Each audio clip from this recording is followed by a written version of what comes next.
ડુંગર ગામની પવિત્ર ધરા ઉપર સંતો મહંતોની હાજરીમાં 3 દિવસ શ્રી રામ લક્ષ્મણ જાનકીની મૂર્તિ પ્રાણ પ્રતિષ્ઠા મહોત્સવ યોજાયો। અમરેલી જિલ્લાના રાજુલા તાલુકાના ડુંગર ગામમાં વર્ષોના સંઘર્ષ પછી સમસ્ત હિન્દુઓ જે ઘડીની રાહ જોઈ રહ્યા હતા તે ઘડી આખરે આવી ગઈ છે।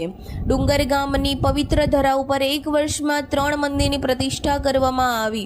આજ સમસ્ત હિન્દુ સમાજમાં હરખ ઉભરાઈ આવ્યો હતો।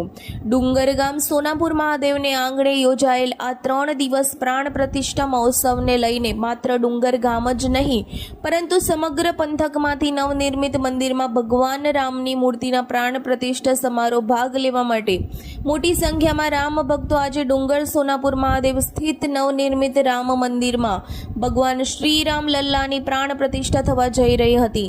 ત્યાં સંતો મહંતો સહિત અનેક હસ્તીઓ આ ઐતિહાસિક પ્રસંગની સાક્ષી બની હતી, જેમાં સંતો મહંતોના ગામના ગોદરેથી રામ મંદિર સુધી ધામધૂમથી સામૈયા સાથે શોભાયાત્રા કરવામાં આવી હતી।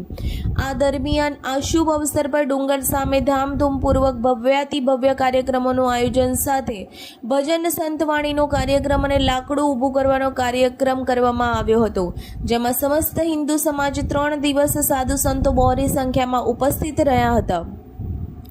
1008 મહામંડલેશ્વર શ્રી કણીરામ બાપુ વડવારા ધામ દુધરેજ મહંત હાજર રહ્યા હતા।